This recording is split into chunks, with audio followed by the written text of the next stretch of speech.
Pertama kali.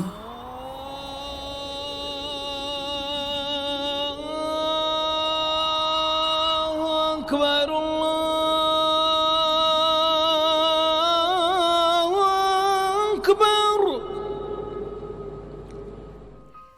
Pertama kali bermesyuarat secara online, terus rindu dengan suasana di pejabat. Pertama kali kita dengar penjarakan sosial, terus teringat kepada mak, ayah di kampung yang lama telah tidak kita hubungi, walaupun melalui telefon. Pertama kali dilarang keluar rumah, tiba-tiba rasa rindu kepada hari-hari menghirup kopi di kedai mamak dan erti kebebasan selama ini. Pertama kali melihat akad nikah menjadi sangat ringkas tanpa kenduri dan hiruk pikuk. Tiba-tiba rasa rindu kepada saudara mara di kampung dan salam silaturahim. Bila terdengar laungan azan dan abah cepat-cepat panggil solat berjemaah di rumah, tiba-tiba terasa rindu yang amat sangat kepada Baitullah dan berjalan tawaf di sekelilingnya. Bilakah mungkin akan dapat ke sana kembali?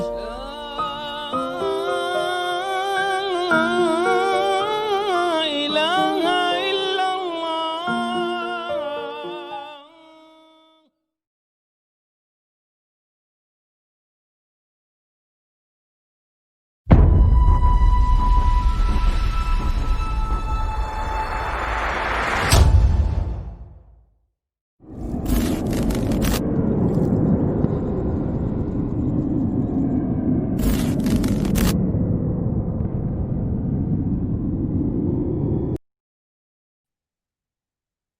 Bismillahirrahmanirrahim. Assalamualaikum warahmatullahi wabarakatuh.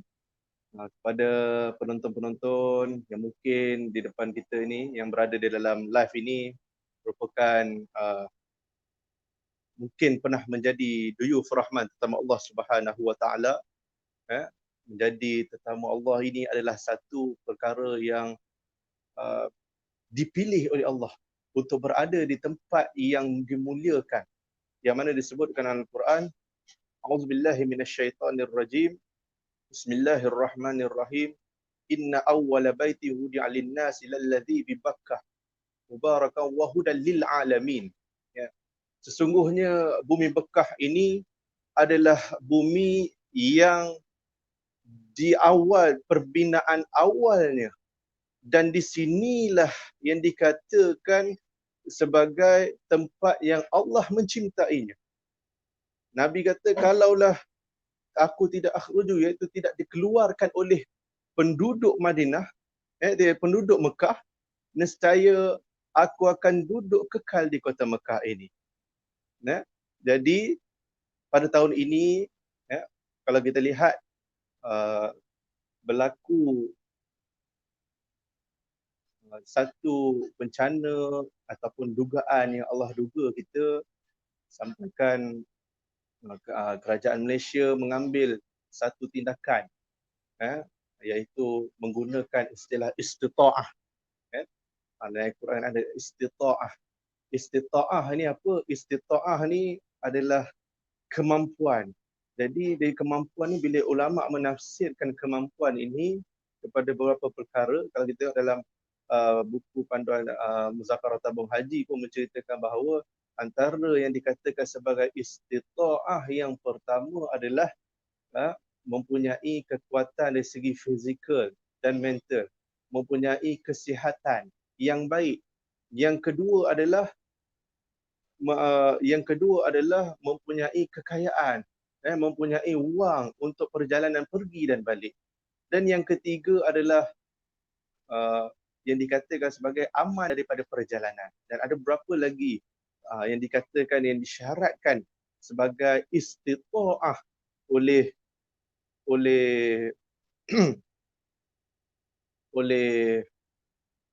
oleh ulama, yang menyebutkan bahawa sesungguhnya istita'ah ini adalah maknanya aman itu dikatakan bahawa kalau kita tengok dalam Muzakarah Tamu Haji pun sebelum ni dah ceritakan bahawa aman bukan sekadar aman dari peperangan tetapi aman daripada wabak penyakit. Yang disebabkan inilah kerajaan Malaysia mengambil langkah dengan mengambil ayat istita'ah ini dijadikan sebagai punca kenapalah kita tidak dapat jemaah-jemaah haji dan umrah pun sebelum ni untuk pergi ke kota suci Mekah ini. Jadi perkara ini pastilah menjadi satu kerinduan. Kerinduan kepada siapa? Kepada kita sebenarnya. Ya. Siapa yang ada di kalangan kita ni setiap tahun dia pergi dengan Andalusia. Ada yang mungkin 2 tahun sekali. Ada yang seumur hidup sekali dia pergi, baru pergi. Ada saya pernah tengok jemaah saya sebelum ni, dia pergi bulan 2 itu, dia ni orang pertama kali pergi. Pergi balik COVID. Itu kata Allah pilih. Maknanya menjadi tetamu Allah ini adalah pilihan yang Allah pilih. Di kalangan kita ni Allah pilih sebagai orang yang dipilih untuk menjadi tetamu ke tempat yang paling mulia sekali. Jadi untuk orang kata mengubat kerinduan tu. Kita rindu tuan-tuan. Kalau siapa yang setiap tahun pergi, mungkin 2 tahun sekali pergi, ada kesempatan duit, kita tak pergi ke tempat-tempat lain, kita pergi mana? Kita pergi ke kota Mekah dan kota Madinah. Sebab apa? Sebab kerinduan kita, sayang kita. Kita rasa bila kita berada di sana, doa kita tu lebih-lebihlah mudah untuk diterangkan oleh Allah Subhanahu wa taala. Tapi tahun ni berlakulah dugaan yang mana disebabkan perkara inilah kita tengok bagaimana Allah menduga kita. Kalau kita tengok kerajaan Saudi sendiri pun tidak membenarkan, dia hanya membenarkan pada penduduk tempatan dan 10,000 orang mustatin, dan jumlah tersebut adalah jumlah yang teramat kecil sekali. Jadi kita sudah pastilah ada yang mungkin sebelum ni ada yang dah sampai dah flight nak betul-betul nak pergi akhir bulan 2, tengok kerajaan Saudi tak bagi. Kemudian dengan perintah kawalan ni ingat bulan 3 boleh pergi cuti sekolah hari tu, tapi tak dapat pergi kan. Jadi sudah pastilah kerinduan itu menjala-jala di dalam hati kita ni untuk merasai perasaan cinta kepada Baitullahil Haram ni. Jadi yang menonton ini, izinkan saya nak iklankan sikit berkaitan dengan apa yang package yang telah ditawarkan oleh Andalusia. Jadi kita tengok mungkin dalam keadaan COVID ni yang melanda kita, tapi kita ada planning. Kita doa kepada Allah Subhanahu wa taala biarlah dibuka awal lagi. Umrah untuk tahun ni dibuka awal dan dimudahkan urusan, dan Allah memberi jalan kepada orang-orang pakar dalam bidang perubatan untuk menemui vaksin daripada penyakit COVID ini. Jadi kalau ikutkan Andalusia menawarkan package yang terendah, iaitu apa? Pendaftaran zero deposit. Kita boleh mendaftar tapi zero deposit. Sebelum ni mungkin kena bayar berapa, kadang-kadang satu travel kena bayar berapa ratus, kena bayar untuk sebagai yang kata duit muka deposit. Tapi di Andalusia Travel kita tidak perlu membayar deposit, kita kata zero deposit, kita mendaftar saja, maka kita boleh pilihlah tarikh mana yang kita bersesuaian untuk kita pergi, insya-Allah. Kemudian apa-apa yang berkaitan dengan perkara ni, kalau sesiapa yang berminat, bolehlah pergi ke umrah di website rasmi Andalusia, www.umrahandalusia.com, ataupun grup Facebook Rindu Baitullah dan Rasulullah sallallahu alaihi wasallam. Jadi saya pasti mungkin dalam kalangan kita ni yang tak ada dalam grup, kita semua saya yakinlah saya pernah jumpa orang yang berumur 83 tahun, umur tak sampai 90, umur 80 lebih pun tapi akaun Facebook ada. Jadi saya boleh yakinlah ya, jadi jemaah-jemaah yang selalu pergi ni mereka ni adalah akaun Facebook ni. Jadi boleh join dengan grup Facebook Rindu Baitullah dan Rasulullah sallallahu alaihi wasallam. Klik saja dekat Facebook Rindu Baitullah, Rindu Baitullah dan Rasulullah. Nanti keluar Andalusia punya tu. Jadi boleh kongsilah kalau nak kongsi gambar ke, nak kongsi video ke, pengalaman kita, sebab apa kita rasa kerinduan kepada Baitullah ni. Kita dah lama sangat tak pergi, rasa nak rindu. Mungkin ada yang tertangguh kan, mungkin ada yang plan nak pergi tak jadi kan, dah rasa rindu ni tiba-tiba terpaksa terpostpone disebabkan masalah COVID-19 ini, pandemik COVID-19 ini, yang menyebutkan bahawa kalau kita ada istitaah ini maka tidak bolehlah kita melakukan, tergugurlah syarat untuk kita melakukan ibadah tersebut. Kemudian ada juga grup Telegram. Telegram tu yang warna biru tu pasal dia macam arrow putih tu, itu pun boleh juga. Grup Telegram. Telegram sempurnakah umrahku. Jadi grup Telegram sempurnakah umrahku. Download Telegram tu.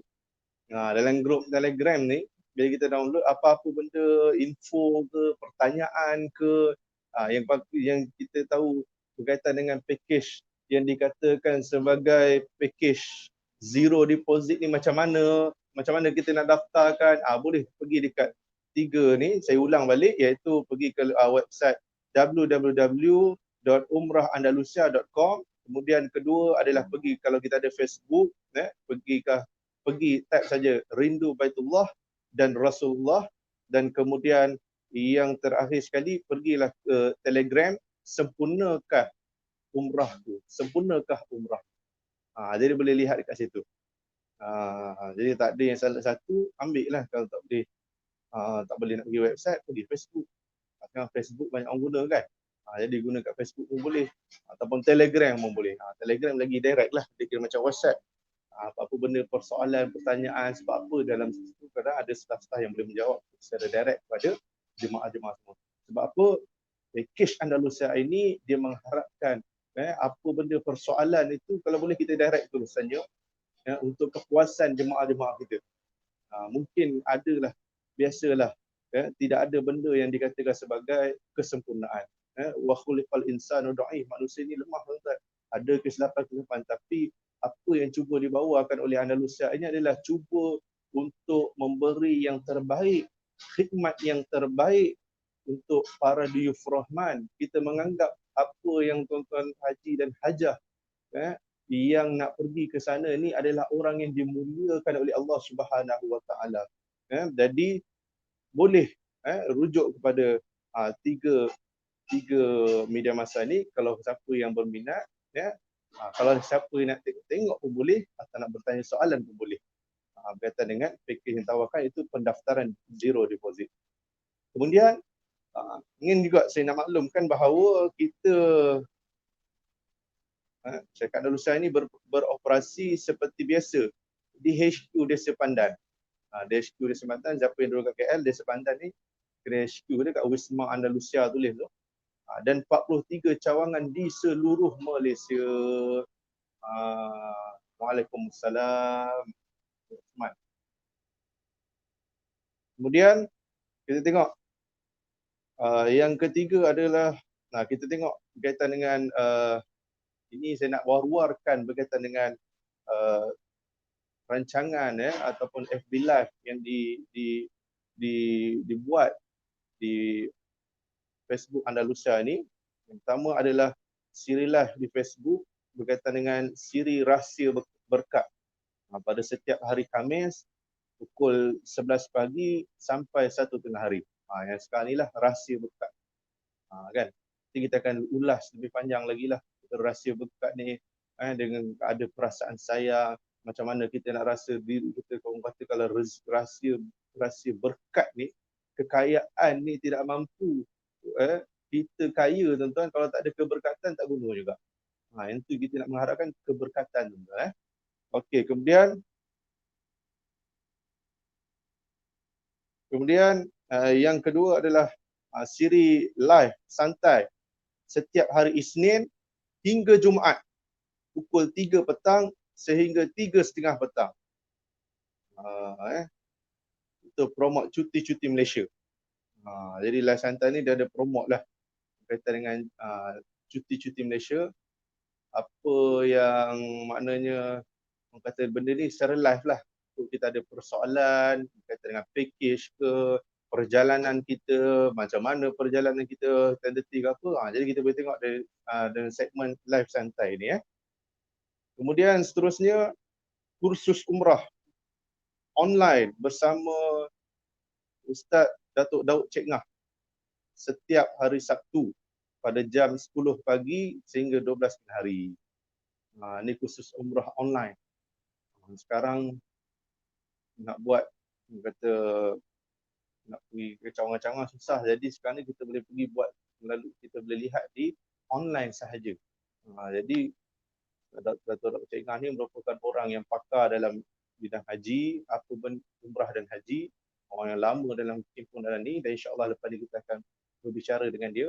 Maka apa-apa persoalan, apa-apa benda kemusykilan, haji dan hajah, tuan-tuan dan puan-puan, bolehlah melihat, bolehlah mengambil masa ni, mendengar apa yang telah dilontarkan. Mungkin kadang-kadang perkara, mungkin kita di kalangan kita ni ada yang dah beberapa kali pergi. Tapi tuan-tuan percayalah, kita ni walaupun dah beberapa kali pergi, atau setiap kali pergi, berapa tahun, setiap tahun pergi, tapi hukum hakam tu pun berbeza. Pengalaman tu pun berbeza. Sebab tu kita kena tanya orang yang lebih arif, orang yang lebih mengetahui selok-belok perjalanan ataupun hukum hakam berkaitan dengan haji dan umrah bersama dengan Ustaz Datuk Daud Cik Ngah, insya-Allah. Jadi marilah kita hari ini insya-Allah lah kita akan sama-sama untuk katakan kita berkongsi berkaitan dengan rindu ataupun sayang, iaitu sebab sayang mencari cinta ilahi. Kita dah berapa lama dah ni, berapa bulan sebelum ni kita tak boleh berjemaah, sekarang ni dah boleh berjemaah, tapi muslimat tak boleh berjemaah di masjid. Jadi kita dah beberapa lama bulan, dan juga kalau kita tengok kita sendiri, kita sendiri pun berasa rindu sangat-sangat nak pergi ke Kota Mekah. Kalau saya sebagai mutawif pun berapa kali dah jemaah bertanya, Ustaz bila tarikh buka, bila Andalusia akan buka package dia, bila waktu yang sesuai. Sebab apa mereka bertanya macam tu? Bila kita tanya balik kenapa? Sebab mereka merasa rindu. Rindu yang teramat sangat. Rindu sangat-sangat. Sebab apa? Sebabnya kerinduan ke Baitullahil Haram ni kita tengok sekali, kita akan rasa nak lagi. Tak pernah lagi saya jumpa jemaah sepanjang 7-8 tahun saya dengan Andalusia ni, tak pernah dalam sejarah yang mengatakan jemaah dia sekali pergi dah tak nak pergi dah. Cukuplah. Kan orang kata taubat dah, tak pergi dah. Tak pernah. Kebanyakan mereka ni atau dia berulang-ulang kali ada di kalangan mereka ni yang hanya menjual menjadi seorang nelayan saja. Tapi dia berkumpul bersusah payah untuk pergi mengerjakan umrah. Ada saya pernah pergi kursus umrah dekat Felda, tuan-tuan. Orang kerja pendapatan daripada penoreh getah. Tuan-tuan, penoreh getah. Tapi dah orang kata walaupun dia sebagai penoreh getah, dah berapa lama lah dia nak kumpulkan duit tu. Dia letak satu tabung, dia kumpul perlahan-lahan masukkan duit, masuk duit. Cukup duit dalam tabung, tak ada buat apa-apa. Tak ada nak fikir nak belanja makan ke family ke apa, nak besarkan rumah, tak ada. Terus pergi ke Baitullahil Haram. Padahal sebelum tu dah pergi. Cukup duit pergi. Sebab apa? Sebab kerinduan kepada Baitullahil Haram tu. Sebab itulah benda ni adalah dikatakan sebagai satu, orang kata, dia ada kata Kaabah ni dia ada hibah dia. Dia ada hibah dia. Jadi sebab itulah kita kena dalam segmen ni adalah kita nak ceritakan sikit bagaimana nak memupuk perasaan rindu dan sayang ini supaya berkekalan, kita rasa khusyuk dalam beribadah, rasa nak sangat-sangat untuk menghadiri untuk sampai ke Baitullahil Haram ni. Okey, jadi kerana jemputan kita Ustaz Datuk Daud Cik Ngah pun dah sedia. Assalamualaikum Ustaz. Waalaikumsalam warahmatullahi wabarakatuh. Okey, jadi insya-Allah Ustaz, jadi kalau kita tengok pada hari ini kita nak membincangkan berkaitan dengan tajuk kita iaitu sayang, iaitu merindui cinta ilahi. Merindui cinta ilahi. Topik ni adalah kadang-kadang sebab banyaklah di kalangan jemaah-jemaah dia bertanya, dia rasa dah kerinduan tu tuan. Dia rasa macam kadang-kadang tengok Kaabah tu dah rasa rindulah sangat kan. Jadi boleh tak Datuk ceritakan bagaimana nak mengekalkan perasaan kerinduan kepada Baitullahil Haram ni berdasarkan mungkin ada cerita kisah ke mungkin melalui daripada perkara apa orang kata sebagai amalan ke yang bagus kita lakukan untuk kita rasa lebih orang kata cinta kepada Baitullahil Haram ni. Silakan Ustaz. Baik, Assalamualaikum warahmatullahi wabarakatuh. A'udzubillahi minasyaitonirrajim. Bismillahirrahmanirrahim. Alhamdulillahillazi hadana li hadza wa ma kunna linahtadiya laula an hadanallah. Salatan wa salaman ala Rasulillah wa ala alihi wa man tabi'ahu wa wala. Qala Allah tabaraka wa ta'ala fi kitabil aziz. Bismillahirrahmanirrahim. Wa azzin fin nasi bil hajji ya'tuka rijala wa ala kulli dhamir ya'tina min kulli fajin amik yashhadu manafi'a lahum wa yazkuru smallahi fi ayyamin ma'lumat ala ma razaqahum min bahimatil an'am fakulu minha wa at'imul ba'sal faqir thumma liyaqdu tafasahum wa yufu nuzurahum wa liyatawafu bil baitil atiq. Sadaqallahul azim. Yang berbahagia Ustaz, alhamdulillah syukur pagi ini kita dapat bersama-sama mengendalikan video conference ini melalui siaran berpusatkan daripada Ibu Pejabat Andalusia Travel and Tourism Berhad. Dan tajuk dia hari ini pun tajuk bagusnya, itu tajuk yang dinamakan ataupun yang diletakkan dengan perkataan sayang, rindu Baitullahil Haram. Bila sebut perkataan sayang, dia akan datang rindu lah. Dia ada dua tu. Ada sayang saja tak rindu. Kan? Contoh ya, orang tua macam saya ni dah kahwin lama dah. Kita rindu kat bini kita mula menikah aja sampai anak 1, 2, 3. Bila dah terbeban tu, rindu tu hilang sikit dah. Hilang dah. Tinggal sayang aja. Tapi apabila anak-anak kita semua dah berpindah rumah dah semua, kita balik dengan isteri kita, itu rindu dia timbul balik lah. Sebab itu kalau kita tengok ya, minta maaf lah cakap, kadang-kadang orang tak senang dengar ni. Kita tengok mengapa orang tua umur 60 tiba-tiba dia menikah lagi satu. Kan? Sebab kerinduan kepada bini yang pertama tadi ni hampir kurang. Dia mencari-cari lagi. Jadi kalau kita sebut tu janganlah sensitif sangat kalau ada wanita yang mendengarnya. Dia sifat tabiat macam itu. Maksudnya rindu itu dia datang melalui belayan. Kan? Kalau kita dah kahwin dengan isteri kita dah lama belai-belai ni semua tak ada makan, masak nasi apa tu hidangan pun, oi mari makanlah dah hidang ni. Bila lagi nak makan? Dia cakap itu berbanding dengan dulu. Dulu siap dengan hidang letak bubur nasi itu, kadang-kadang nak ambil pula air basuh tangan. Masa dululah, masa muda. Bila dah tua ni tak ada lagi dah. Kan? Tak apalah, itu nak cerita daripada sayang dia akan pergi ke rindu. Daripada rindu, kalau kita amalkan sayang itu, maka kita berbalik kepada bagaimana merindui Baitullahil Haram. Bagaimana? Dalam keadaan COVID kita tak boleh pergi ni, macam mana kita nak letak sayang kita ke sana. Jangan lupa tajuk asal kita ataupun kita punya profil yang asalnya ialah barakah, ya. Barakah. Dalam barakah tu kita bubuh tajuk macam-macam. Dan tahun ni sekali ini kita bubuh di bawah barakah tu, kita bubuh sub topiknya ialah sayang, iaitu rindu Baitullah. Sayang tu pun kita kait dengan rindu, sebab ada orang rindu tapi kurang sayang. Ada orang sayang kurang rindu. Kalau ada orang sayang campur dengan rindu, yang ni lah jemputan yang ni. Kalau kita tengok orang kasih sayang lah, dia kata lautan api lagi sanggup aku renang. Lagi. Macam mana lautan api? Laut tu tidak ada api. Kalau api, apilah.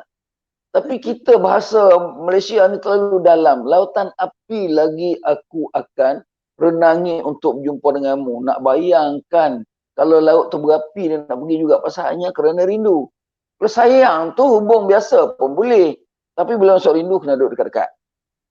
Begitu juga kita dengan Kaabah. Sekarang ni kita sayang Kaabah sebab sehari 5 kali kita duduk tunduk ke sana.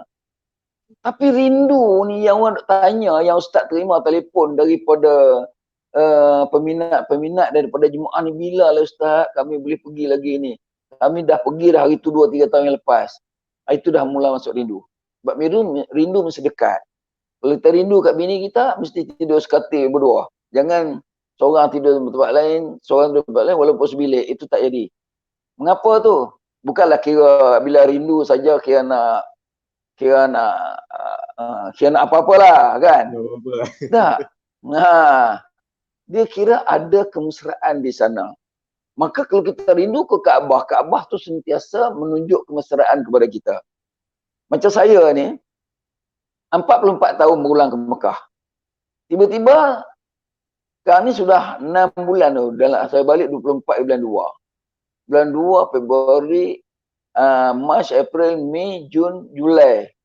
Dah 5 bulan dah masuk Ogos. Baru 5 bulan tak pergi, bayangkan. Saya duduk terbayang. Bila terbayang tu, itulah rindu. Terbayang waktu saya pergi balik 24 bulan itu, saya duduk dekat hotel Double Tree. Bagaimana kita pagi-pagi bangun, pergi ke masjid, balik dalam pukul 7.30 pukul 8. Minum pagi, lepas tu jumpa dengan jemaah, selesai masalah mereka. Itulah kerja hari-hari. Tak penat pula pasal di sana ada kerinduan. Sebelum azan lagi kita dah bergegas dah pergi ke masjid. Mengapa sebelum azan dah pergi? Pasal rindu. Kalau sayang saja, azan lah, sayang juga. Jadi untuk tajuk hari ini, sayang, kita masuk rindu Baitullahil Haram. Jadi macam mana nak buat? Okey. Ustaz, sebelum Ustaz menambah lagi penerangan yang macam buat tadi ni cantik sangat dah. Saya ingin nak memberikan asal usul mengapa nak membina rindu ke Kaabah tu. Macam mana yang jatuh rindu, dalam rindu tu sayang pun menjelma lah. Kita sayang Baitullah melalui semayang yang jadi kiblat kita. Kita rindu kita nak pergi. Rindu kita nak pergi jumpa. Bagaimana terjadinya benda ini? Minggu lepas saya ada menceritakan sejarah. Sejarah nak jadi Baitullahil Haram itu bermula daripada Adam dan Hawa melakukan kesilapan di syurga dan turun ke bumi. Adam ini sampai ke Sri Lanka, Hawa sampai di Jeddah. Allah perintah ke Adam, cari isterimu sampai dapat. Dan Allah bagi lorong kepada Adam dengan ilhamnya, dengan penunjuk jalannya, entah berapa puluh tahun, entah berapa ratus tahun. Akhirnya jumpa balik daripada Sri Lanka pergi jumpa di Jabal Rahmah. Jumpa di Jabal Rahmah beberapa lama memohon ampun kat situ. Dan Adam walaupun rindu kepada Hawa sebab itulah isteri dia, tetapi dia tak melepaskan rindu dendam dia macam keadaan kita. Kita lah katakanlah orang muda lah, orang tua jangan saya ni dah boleh kontrol. Kata orang muda lah umur 4, boleh kontrol. Umur 40-50 tahun. Kan? Keluar pergi bertugas di luar 14 hari. Kan? Jadi masa tu bukan musim COVID lah. Pergi bertugas di luar 14 hari. Balik sampai ke rumah apa nak jadi? Isteri ada. Anak ada. Isteri tahu kita nak balik. Saya ingat mungkin, ni rindu punya hal. Saya ingat mungkin suaminya ini akan beli kacang, apa nama ni, kacang mengelembu cap tangan tu, dalam 3-4 bungkus, balik sampai ke rumah, anak menjerit, weh ayah balik, weh ayah balik. Maka ayah ni pun ambil anak dia kecil tu, cium begitu gini, anak besar-besar gosok sini. Jadi untuk nak meredakan mereka daripada kerinduan, ayah tadi ni akan buka 2 bungkus kacang, ditabur atas tu untuk anak-anaknya mengutik. Bayangkan, anaknya mula kutik kacang dengan coklat yang bapak dia bawa bagi, letak air sikit tu, mak dengan ayah pun hilang. Mengapa? Kerana rindu. Kan? Jadi saya nak bayang macam tu lah. Kalau kita duk tengok orang pergi ke Baitullahil Haram, balik buat cerita macam-macam bagus. Kalau yang bawa cerita macam-macam yang tak elok tu, itu pengalaman dia. Tak boleh nak buat apa-apa. Sebab yang pergi ke Mekah ni akan membawa balik banyak sangat cerita-cerita dia yang dia tempuh. Tetapi kebanyakan macam Ustaz kata tadi, jarang ada orang kata aku tak mau pergi dah ke Mekah, aku pergi kena macam ni. Kalau dia pergi terkena aniaya, tertipu, dia hanya kata aku tak mau pergi dah dengan pakej ini. Sebab layanan dia tak menasabah. Sedangkan dengar pakej lain ni. Jadi itu sebab mengapa ramai orang pergi dengan Andalusia. Minta maaf lah. Kena masuk dalam lift tekan sendirilah. Sebab dia Andalusia ni sepaling-paling kurang pun. Paling kurang, jangan cerita tempat lain. Makan minum 24 jam kalau di Mekah. Di hotel yang, jangan hotel jangan ambil hotel 5 bintang. Itu ikut hotelnya prosedur. Persediaan hotel, dia tak bagi makan 24 jam.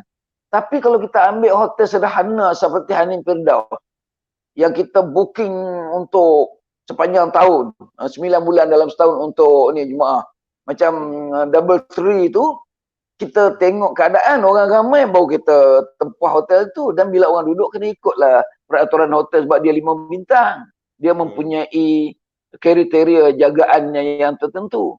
Macam kita duduk dekat Hanim Firdaus tu, hotel kita sendiri. Kita dah booking setahun, 9 bulan kita punya. Kita boleh buat apa yang kita nak buat dalam tu. Maka kita dapat menyediakan minum 24 jam. Dengan roti kita sediakan. Dan semalam saya pergi, saya pergi bermesyuarat dengan Jauhar. Dengan Jauhar ni, Jabatan Haji Wakaf dan Zakat di Putrajaya. Selalu dia panggil saya lah sebulan sekali, 2 kali pergilah. Bincang pasal haji, buat umrah, badal haji dan sebagainya. Dalam tu mereka berkali-kali menyebut, dia kata macam mana Andalusia tak boleh maju sebab makanan 24 jam. Dia pernah, ada satu orang tu dia kata, dia pernah pergi dengan satu syarikat, ambil mahal. Mula-mula duduk hotel agak mahal. 2 hari pindah ke hotel lain. Duduk 2 hari pula pindah hotel lain yang lagi jauh. Bila dia orang claim, itulah. Duduk 6 hari, 2 hari hotel baik, dekat. Duduk 2 hari dia kata tak boleh hotel ni, orang online nak masuk ni bilik gini, macam-macam. Pergi ke hotel satu lagi, jauh sikit. Lepas tu masih bagi makan. Lepas tu dekat nak balik lagi 2 hari ke 3 hari, ambil hotel yang paling jauh sekali. Jadi dia orang fikir macam mana? Rupanya dalam ramai-ramai yang pergi tu ada juga international traveler yang selalu pergi ke Mekah, pergi ke mana-mana cara sendirian ini. Dia tahu ini rupanya mereka nak cipta duit dengan kadar harga yang termurah tapi bertukar-tukar ni. Betul, dia kata tobat dah sebab nak makan payah. Selama 6 hari tu nak makan cukup payah, kecuali masa duduk hotel international yang bagus yang 2 hari tu, itu boleh. Lepas pada itu makan kelang kabut. Sebab hotel biasa seperti apartmen ini tidak menyediakan makanan seperti hotel international. Jadi ni, berbanding dengan kita hotel sederhana yang paling banyak sediakan makanan. Makan biasanya minum pagi satu, lepas tu makan tengah hari, lepas tu ada kadang-kadang minum petang pun ada bubur lah, macam-macam. Lepas tu malam makan lagi. Kemudian 24 jam air panas dengan kopi, teh sentiasa ada. Dengan susunya sekali. Roti pun kita letak kat situ. Yang pergi melakukan umrah sebelah malam katakan, pukul 8, pukul 9 lepas makan Isyak, dia pergi buat umrah di Tan'im. Dia balik pukul 10, dah balik pukul 8, pukul 10 lah katakan. Dia minum dulu, lepas minum kenyang dah, barulah dia ambil wuduk, terus pergi tawaf, balik pukul 1, pukul 2. Minum lagi. Di tempat lain tak ada. Jadi bukanlah benda tu benar. Dan saya pun sebagai pengusik Andalusia tentulah ada unsur-unsur nak kempen. Macam Muntawih Andalusia pun tentulah mengatakan Andalusia ini menyediakan perdiaan yang baik. Memang betul benda itu berlaku. Maka, mengapa kita menyediakan macam ni? Untuk menyampaikan hasrat rindu seseorang. Bila dia pergi dengan kita, merasakan pengalaman yang begitu baik, makanan pun ada, dia akan teringat sebab keberkatan Baitullahil Haram ini bermula daripada Nabi Adam. Bila Nabi Adam dan Hawa berdoa banyak-banyak, Tuhan masih belum mengizinkan ketika mereka berada di pada Arafah. Kemudian mereka berturun berdua-dua tu, dah lama mana bertaubat, berzikir, tak dimakbulkan. Dia pergi ke lembah yang kering kontang yang jadi Kaabah sekarang. Di situ Adam dan Hawa nampak batu-batu Kaabah yang mereka duduk tu ada kat situ, tidak hancur berkecai. Masih ada lagi boleh nampak. Jadi bila mereka duduk kat situ, Adam memberitahu pada Hawa, ini adalah paksi yang bertentangan dengan Kaabah, dengan syurga. Sebab mengapa batu jatuh kat situ? Biasanya batu tu jatuh dia tak menyeleweng. Dia bukan macam anak panah, bukan macam kita baling batu biasa mendata. Ini daripada atas turun, mesti turun ikut paksi. Maka dia kata ini bertentangan dengan Baitullah. Mari kita duduk kat sini. Duduk atas batu, di situlah mereka memohon ampun kepada Allah sebanyak-banyak yang boleh. Hingga sampai kalau kita tengok dalam Quran, dia sentiasa mengamalkan doa, Rabbana zalamna anfusana wa illam taghfir lana wa tarhamna lanakunanna minal khasirin. Rabbana zalamna anfusana wa illam taghfir lana wa tarhamna lanakunanna minal khasirin. Orang sekarang nampak suka juga baca doa ni tapi bunyi lain. Dekat dengan pilihan raya, datanglah orang rumah kita dia baca doa ni, iaitu Rabbana ampusana wa ampusini, ampusana, ampusini, ampusana, ampusini. Jadi lain. Kan? Bila dia mendoakan berkali-kali, banyak mengampu nakkan kita punya undi lah.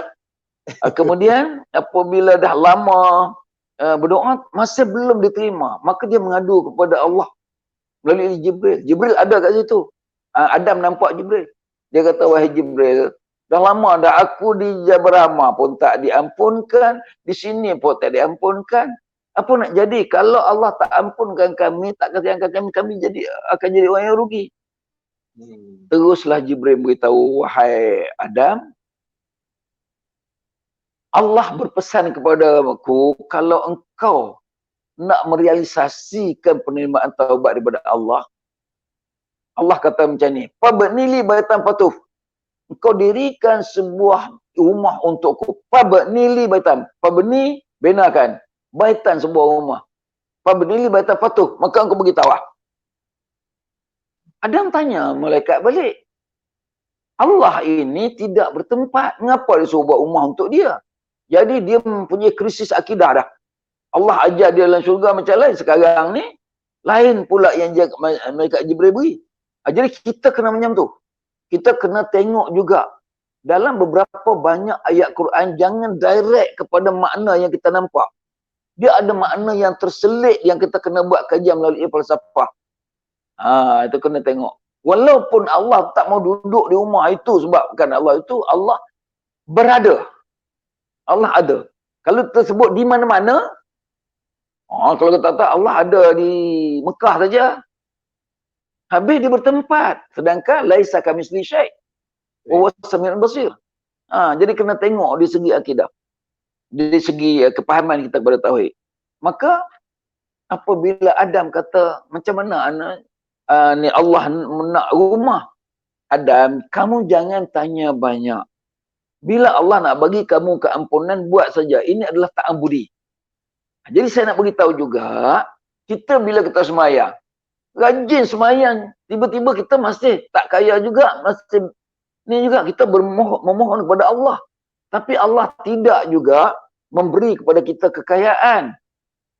Masih susah juga lagi.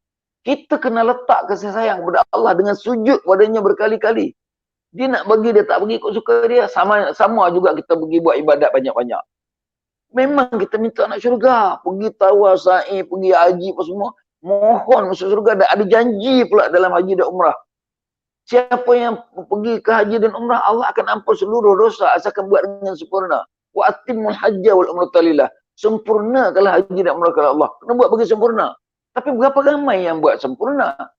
Yang buat tu memang sah. Memang Allah bergaranti keampunan dia. Tawaf tu dosa turun. Sa'i dosa turun. Berdoa lagi. Sebab dia sama dengan paksi Baitul Ma'mur yang malaikat duk tawaf 70,000 malaikat setiap ketika.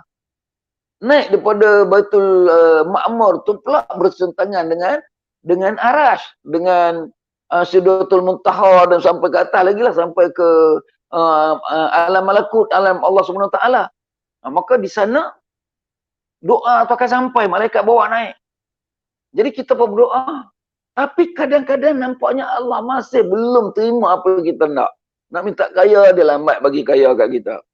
Namun kerja kita meminta sebab itu hak Allah.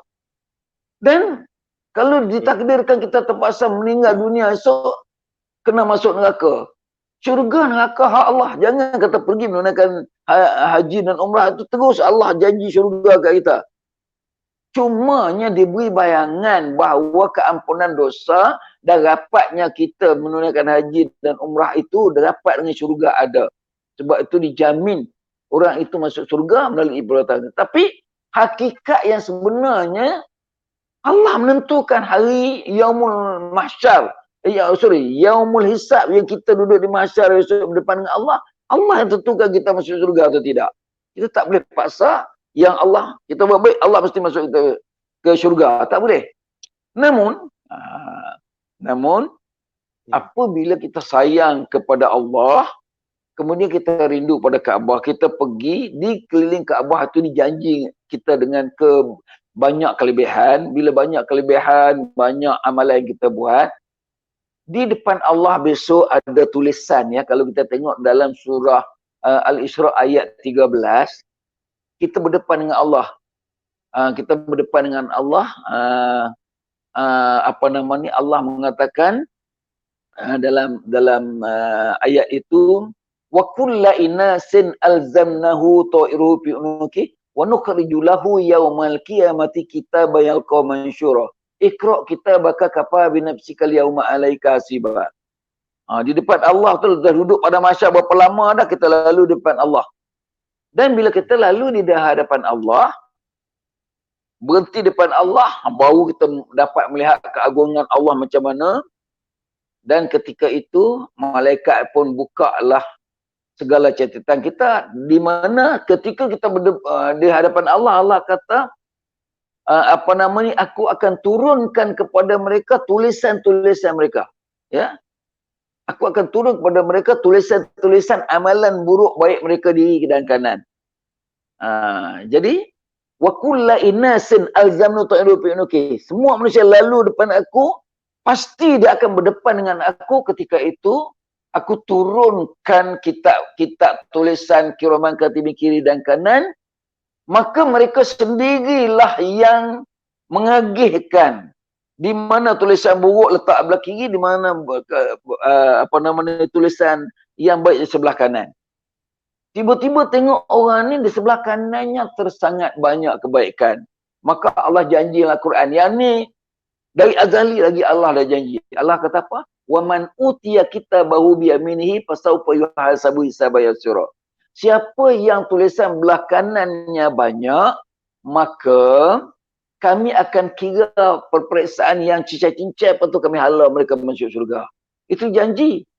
Janji Allah nak bagi masuk. Jadi kita pun berpegang pada janji ini.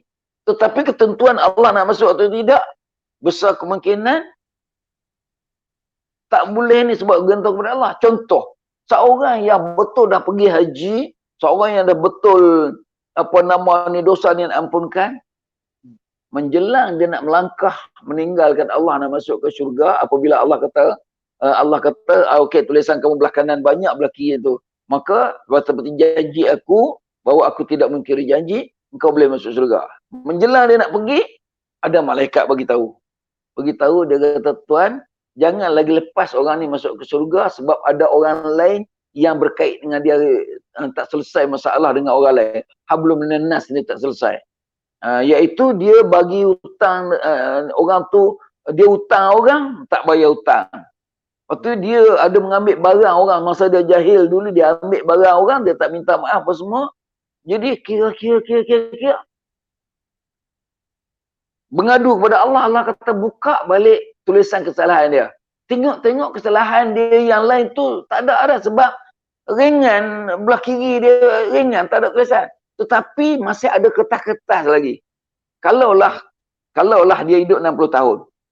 Catatan di sebelah kanannya sebanyak 16,425 keping kertas. Macam mana kira tu? Kira umur dia 40, umur dia bermula pada umur 15 tahun dia buat ibadat. Dia mati umur 60, jadi 45 tahun. Kali 365 hari kita ambil Georgian kalender, itu yang kita kira. Jadi setiap hari ada selai kertas yang ditulis. Artinya 365 hari kali dengan 45 tahun dapat 16,425 keping kertas.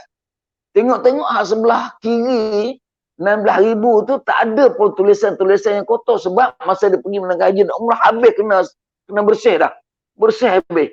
Yang banyak ialah pahala kumulatif. Pahala bertambah di sebelah kanan. Banyak sangat. Menyebabkan dia boleh masuk surga. Tapi sayangnya hubungan dengan Allah baik, Allah bagi mereka banyak. Hubungan dengan orang tersembunyi di sebalik helaian kertas yang tak dibelek sebab dah tengok tadi dah tak ada kesalahan dah, rupanya ada yang tercatat lagi di dalam kertas-kertas yang dikosongkan akibat daripada Allah mengampun dosa kerana pergi haji dan umrah, pergi pula dengan Andalusia terlibat untuk sembrah, kan?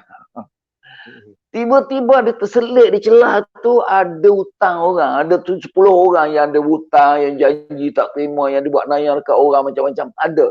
Maklumlah manusia, dia bermula daripada muda sampai tua. Akhirnya Allah tengok-tengok tu, ambil pahala, bagi balik kepada orang yang dia buat salah dulu. Habis kalau seorang dua orang ambil, tak luak lagi pahala dia sebab pahala dia banyak sangat pergi haji dan umrah.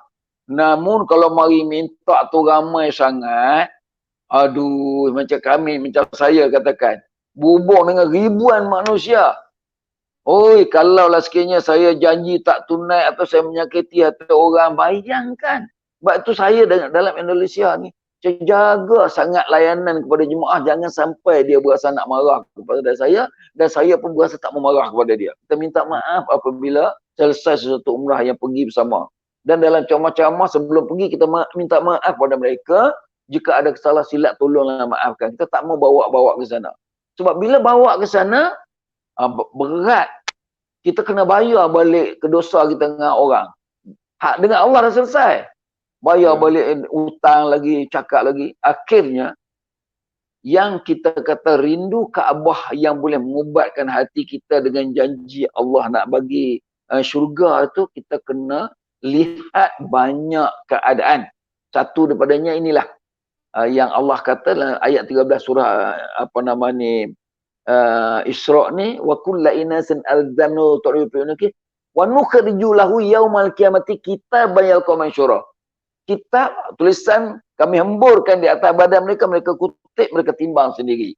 Jadi tak boleh nak buat apa dah sebab benda tu memang tak boleh nak tolak langsung. Allah videokan balik hari-hari punya pekerjaan kita. Walaupun sikit. Maka kalau orang itu hidupnya tiap tahun pergi ke Mekah, maka setiap 365 hari, 15 hari daripadanya tunjuk baik saja je di Kaabah. Lepas tu Allah tunjukkan pahala yang aku bagi banyak tu. Masa itu dah nampak pahala di India. Turun pahala berjala-jala. Ya Allah, banyak sangat.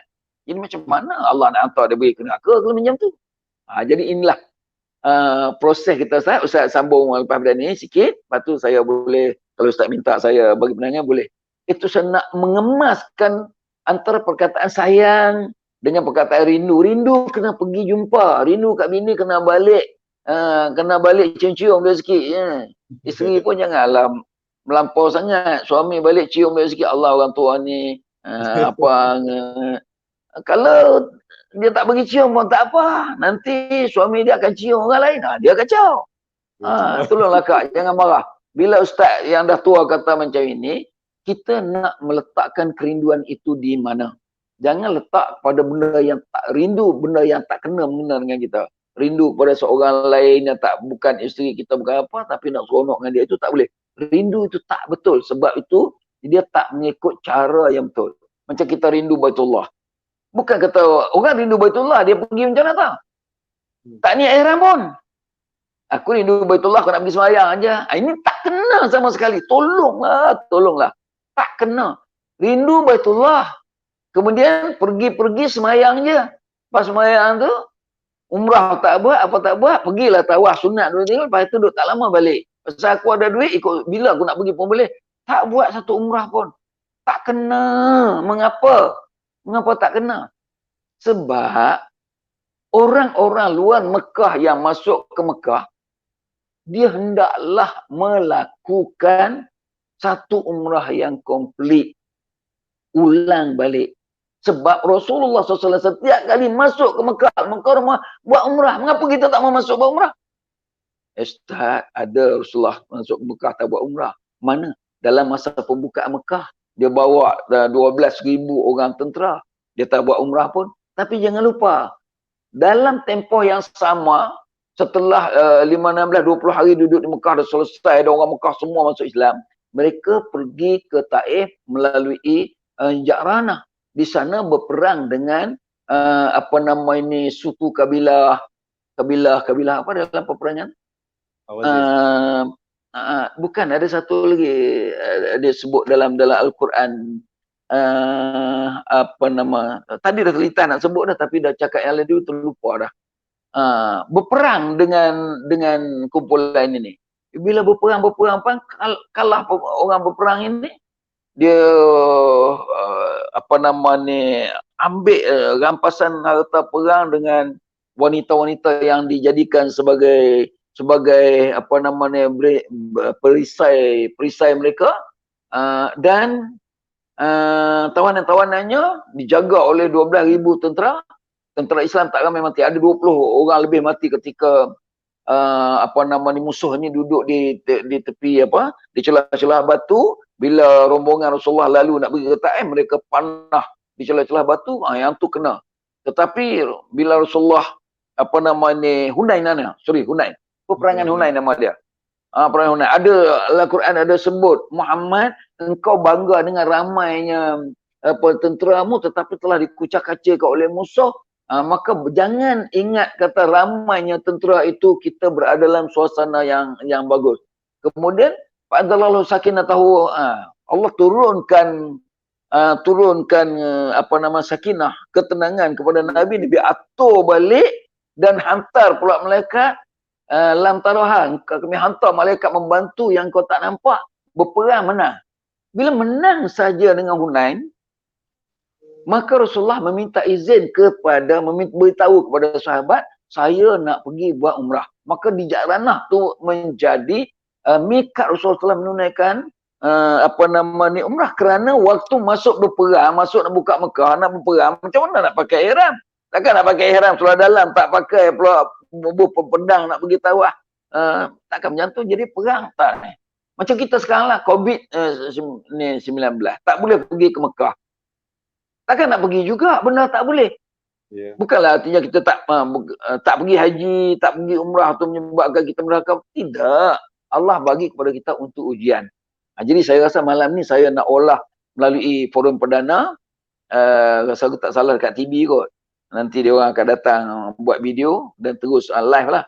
Terus live di mana nak ceritakan tentang bagaimana nak membina kekuatan kita apabila COVID datang tak boleh pergi menunaikan umrah dan haji.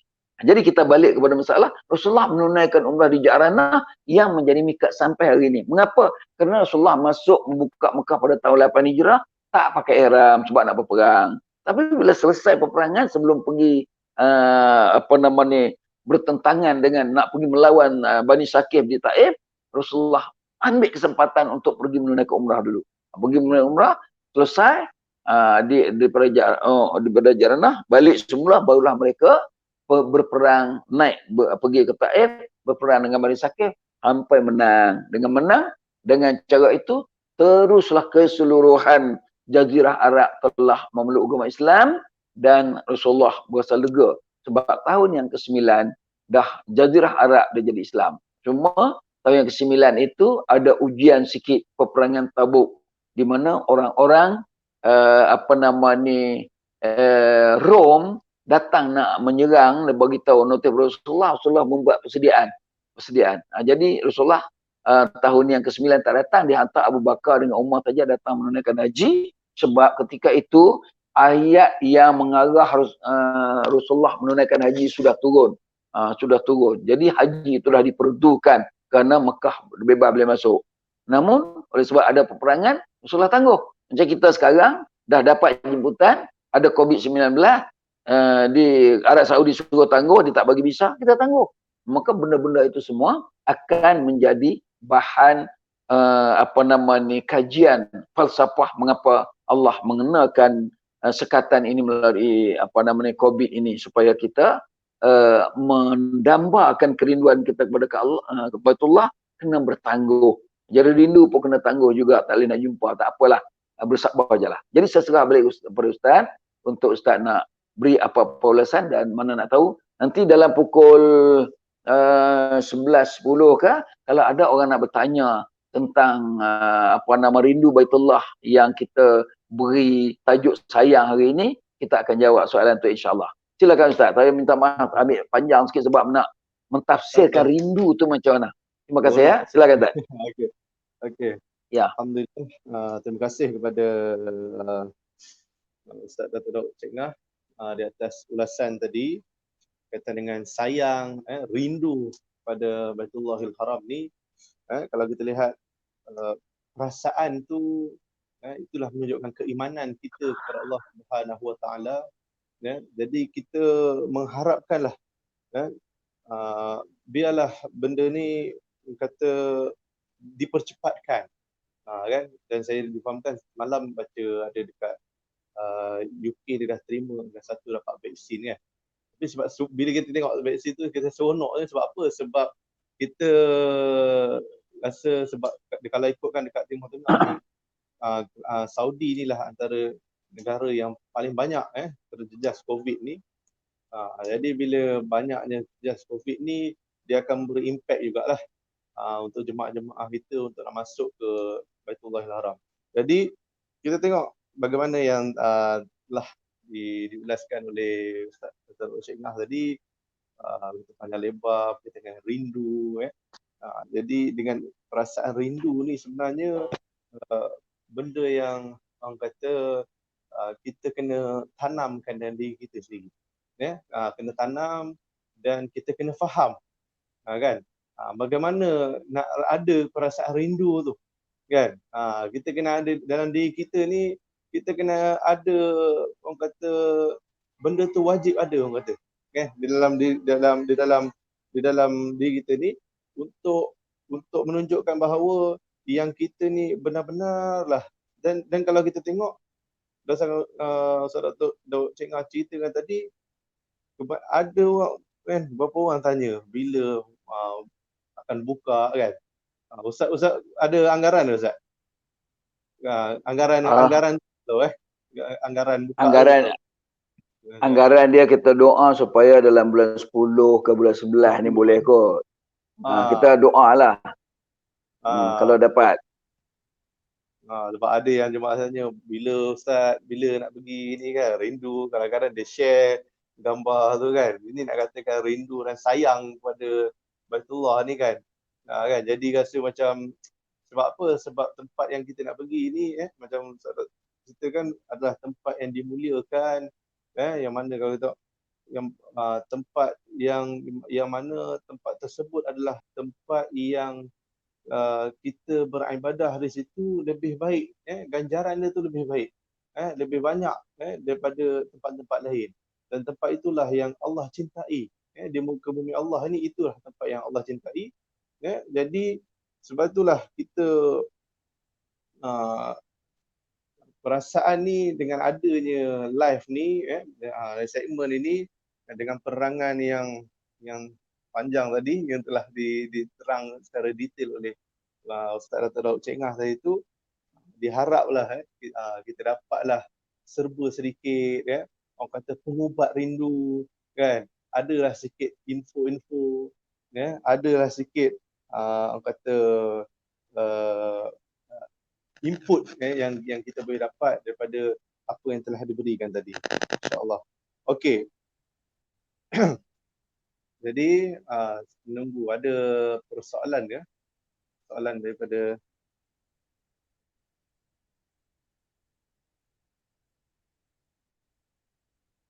okey. Ada soalan? Ada satu. Kalau ada soalan cuba baca tengok, kita jawab lagi. Sementara saya nak bagi, ada lagi perkara yang kita nak sebut tentang rindu Baitullah ni, ada sikit lagi berkait dengan barakah. Okey. Okey, ada hadis daripada Rasulullah sallallahu alaihi wasallam, mafhumnya bahawasanya di dalam jasad anak Adam ada seketul daging. Apabila baik daging itu, baiklah seluruh anggotanya.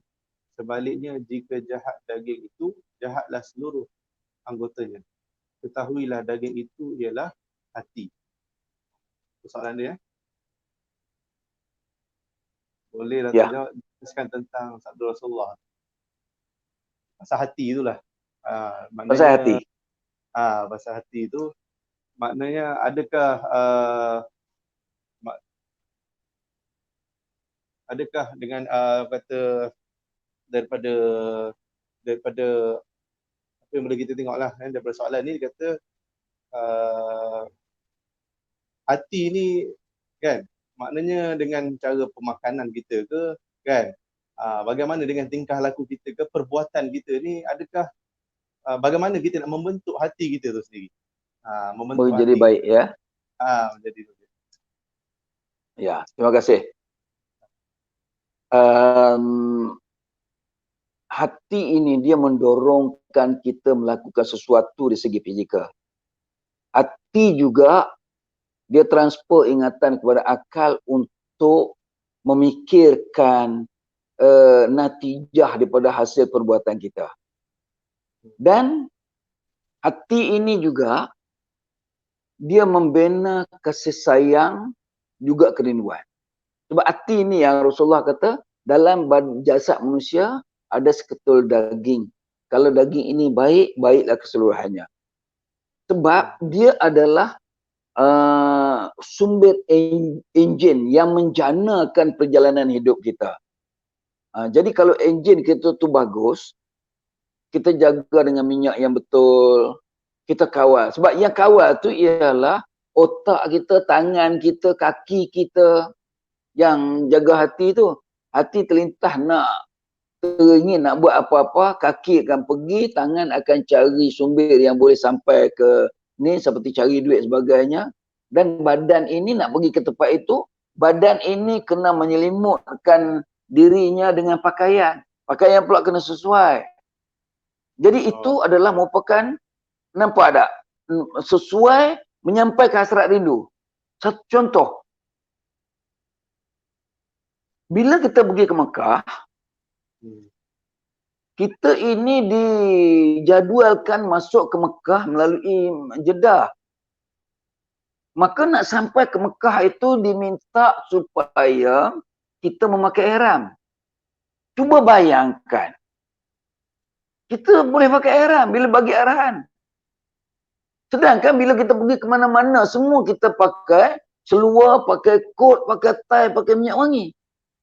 Ini dahlah pakai ihram bagi lelaki, seluar dalam pun tak pakai.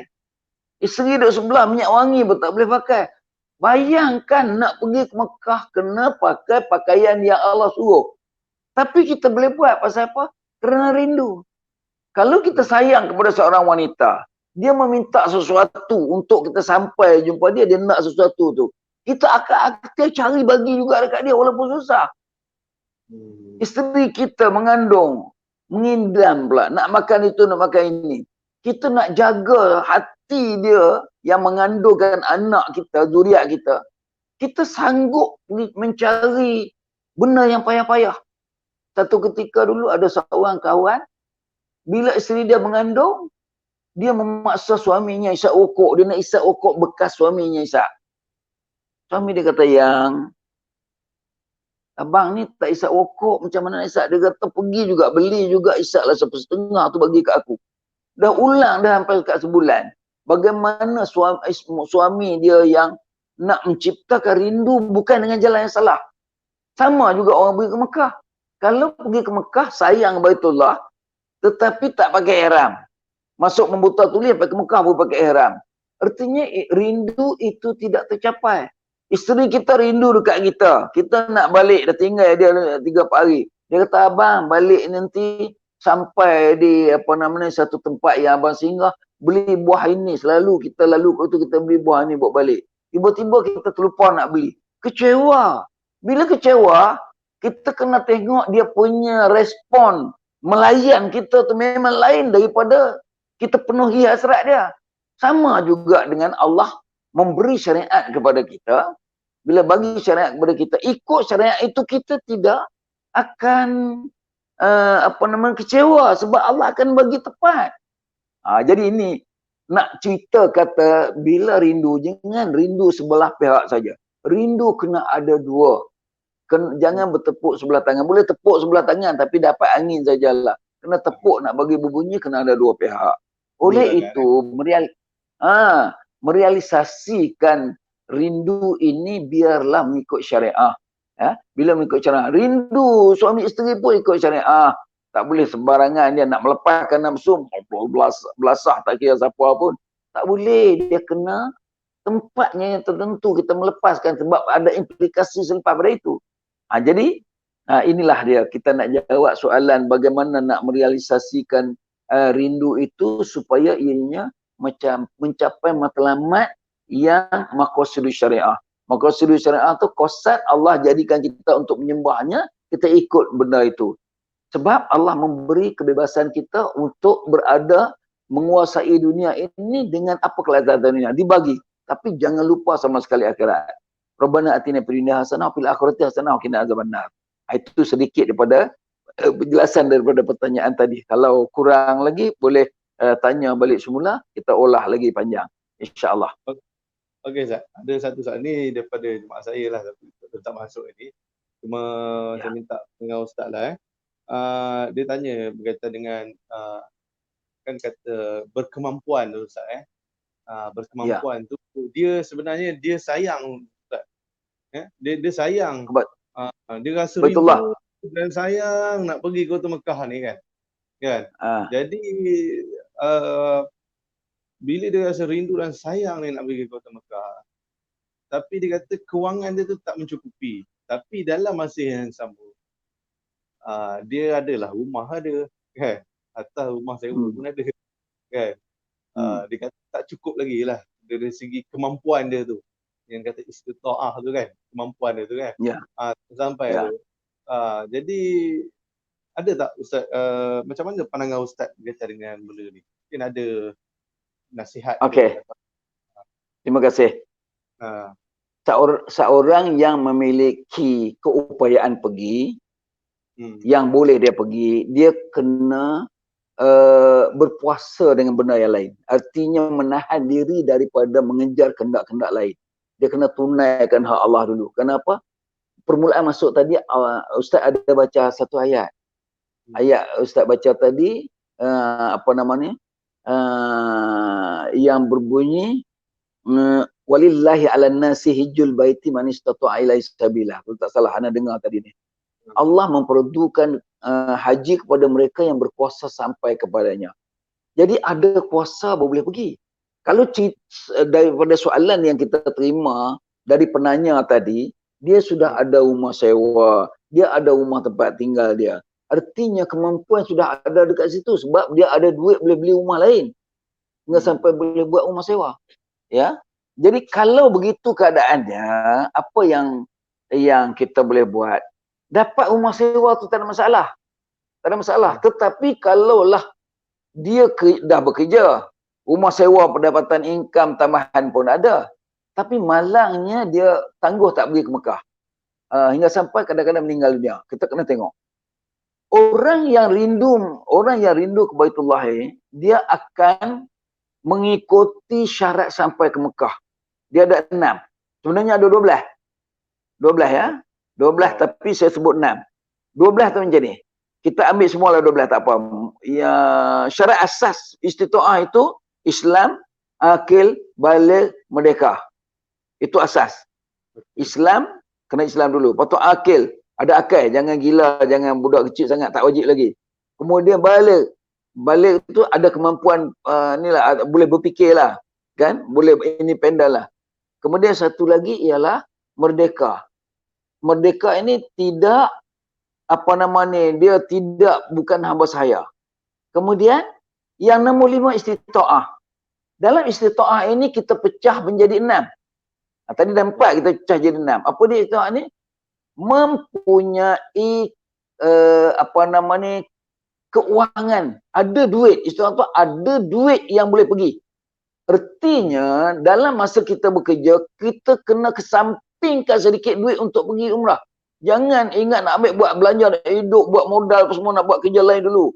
Ambil duit tu nak buat rumah, nak sewa berpuluh-puluh biji, dapat duit sewa baru nak pergi. Dia tak kena, tak betul. Tak kena.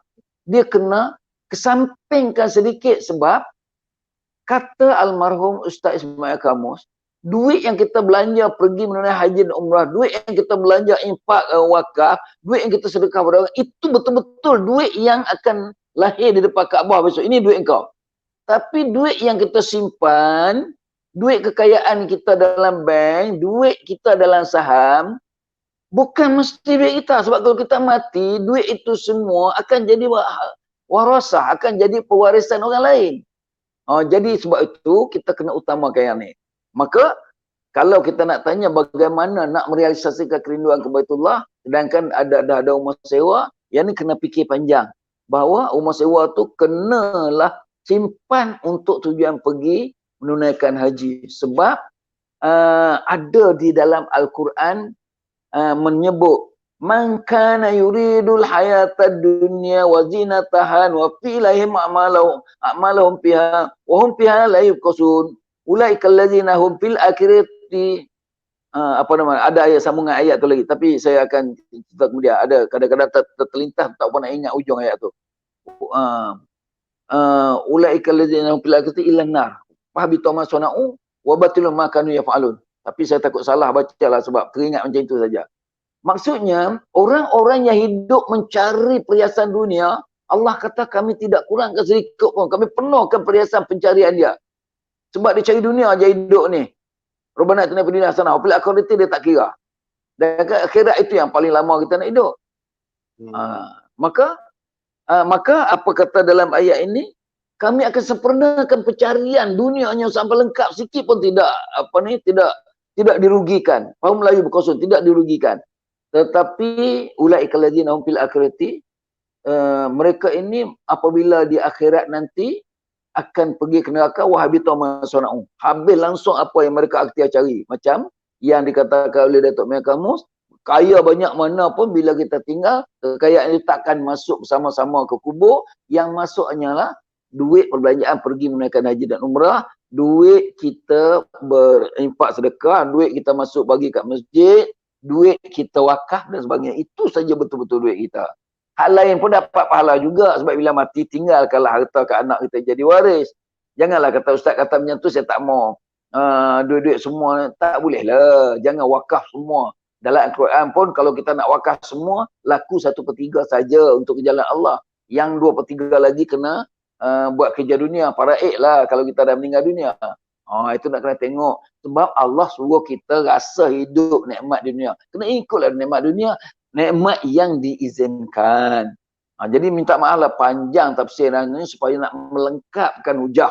Jadi bila lengkap hujah tu, ada orang-orang yang mengabaikan, melewatkan pergi, kita tak mau. Sebab hadis mengatakan, dia kata apa? Inna abdan sahatul lahu jismahu wasa'atu alaihi fil ma'isyah tamdi khamsatu awami la yafidu ilayya la mahrumun. Seorang hamba itu aku kurniakan sihat tubuh badan kau punya, bagus punya. Kemudian aku curah kepadanya kekayaan, kehebatan hidup yang sangat lumayan. Wow, seronok. Kereta pun hebat belaka. 2-3 kereta ada. Berlalu 5 tahun dengan sihat tubuh badan, kata banyak layak duit layak. Dia tak datang jenguk aku pun. Dia tak datang ke rumah Allah. La mahrumun layak, aku haramkan syurga untuk dia. Buat apa dapat nikmat tapi tak dapat syurga? Sebab kita dah bayang awal tadi, pergi ke Mekah, tanda syurga itu dah hampir kepada kita. Wallahu alam bisawab. Menjawab soalan yang ringkas tapi jadi panjang meleret. Terima kasih. Tak apa Ustaz, tak apa. Itu perkongsian. Okey Ustaz. Satu ni mungkin ni last soalan sebelum menutup Ustaz. Okey. Ya. Ni ada soalan berkaitan dengan selalu ni ada banyaklah kadang jemaah dia tanya berkaitan dengan umrah dan haji ni. Kadang kalau kita nak kos untuk nak mengerjakan haji ni agak tinggi kan. Mahal. Bagi dia tak mampu kan. Tapi untuk kos umrah tu bagi dia berkemampuan kan. Jadi ustaz ada tak dia kadang-kadang tanya mana satu pilihan yang dia rasa, adakah kalau dia buat umrah dulu ke boleh ke, ataupun nak kena tunggu haji dulu ke, sebab haji tu rukun kan. Dia kata begitulah kan. Jadi boleh tak ustaz huraikan sikit berkaitan dengan benda ni, maknanya nak bagi kefahaman dekat mereka ni, kalau mereka dah mempunyai wang umrah ni, adakah boleh tak mereka nak buat umrah dulu? Tu macam mana? Ataupun nak kena menunggu pada untuk cukup wang untuk mengerjakan haji. Terima kasih. Soalan cantik ya. Soalan cantik. Seorang insan ini dia beriman. Orang yang pergi ke Mekah, ni nak pergi Mekah, memang dia beriman. Dalam beriman pun dia ada pula maqasid syariah beriman ini, iaitu keutamaan pergi haji dan umrah, kena dahulukan haji dulu, buat umrah. Maka dia pun bertanyalah, saya ada duit banyak tapi tak boleh pergi haji lagi, boleh tak saya pergi umrah dulu? Dengar ya, tadi kita ada menyebut tentang syarat berpuasa menunaikan haji dan umrah. Pertama, ada mempunyai wang yang halal, ada duit mewujud, duit itu ada pada kita, bukan duit tangan orang lain, bukan ni. Walaupun kita ada saham, ada apa, tak kisah, itu duit kita, kita boleh ambil, jual saham tu pergi. Jangan dah jadi rumah sewa dah, yang tu nak jual payah. Jadi kalau selagi duit tu boleh dicairkan, jadi kita gunakan. Ada duit. Yang kedua, ada kenderaan pergi balik. Jangan ada duit, kenderaan tak ada, tak boleh. Maka kenderaannya ialah kapal terbang. Hari ini apabila berlaku COVID, kapal terbang pun tak terbang. Ada duit pun tak wajib pergi haji. Tak wajib. Okay? Kena tengok. Tak wajib. Ketiga, aman perjalanan. COVID ini ialah menyebabkan perjalanan kita tak aman. Tak wajib pergi. Jadi macam mana nak pergi? Sebab itu tahun ini tak boleh pergi haji. Kecuali 10,000 orang di Mekah aja yang dibenarkan masuk. Menunaikan haji. Okey. Aman perjalanan. Kemudian satu lagi, sihat tubuh badan. Adakah kita sihat tubuh badan? Yang menjadi masalah kita mengendalikan umrah ini ialah orang tua-tua umur 65-70 wheelchair. Nak dihantar oleh keluarga untuk pergi menunaikan, masa sihat dia tak mau pergi. Kemudian dia harap Andalusia lah tolong, turung dia pergi tawaf sa'i. Kerja Andalusia bukan menyokong orang pergi, orang sakit pergi tawaf. Kerja kita menyediakan prasarana, rumah, kenderaan, makanan, bimbingan mutawif. Bukan nak kerja nak tolak orang. Kalau kerja nak tolak orang, seorang mutawif, kerja tolak seorang pakcik uzur. Dia tinggal 50 orang jemaah lain. Sedangkan dia ni pembimbing pada 50 orang tu, tapi dia duk peduli seorang ni kerana orang ni bagi upah kat dia 1,000 lebih tambah untuk bawa. Jadi benda ini menjadikan tidak berapa kita panggil apa ni. Jadi kita masuk balik. Tadi apa? Syarat-syarat istitaah tu tadi, ada duit. Yang kedua, ada kenderaan pergi balik. Ketiga, ada tambang menambang. Ada tambang, kena bayar tambang, jangan ingat nak pergi free ya. Dan yang keempat, sihat tubuh badan. Badan kau-kaunya bagus. Bolehlah pergi artinya. Dan satu lagi ialah aman perjalanan, tidak berperang, tidak apa-apa. Dan satu lagi berkesempatan masa. Jadi menjawab kepada soalan tadi, saya ada duit tapi sayang tak boleh pergi ke haji lagi, boleh tak saya pergi umrah dulu?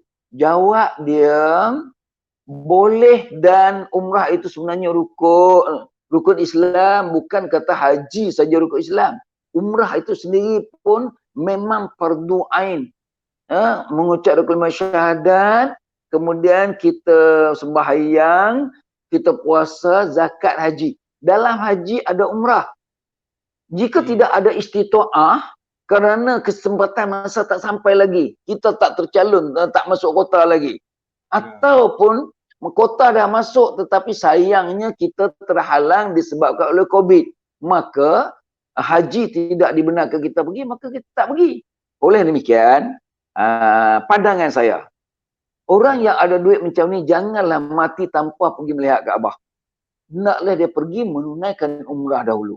Pergi menunaikan umrah. Banyak kali pergi pun tak apa. Tetapi jangan ambil duit peruntukan yang disimpan tabung haji untuk pergi haji. Jangan usik yang tu. Cari duit lain. Jangan usik. Sebab kalau dia pergi umrah banyak kali, dah pergi umrah fardu kali dah. Lepas tu pergi pula umrah nak sementara nak tunggu haji, pergi banyak kali. Habislah duit simpanan tabung haji nak pergi haji. Tiba-tiba tabung haji panggil dia suruh pergi. Dia pun dah tak ada duit nak pergi. Itu lagi teruk. Sebab fardu haji lebih besar daripada fardu umrah. Umrah ini pergi sekiranya tak dapat haji. Kalau dia dapat pergi haji, dalam haji sendiri ada umrah.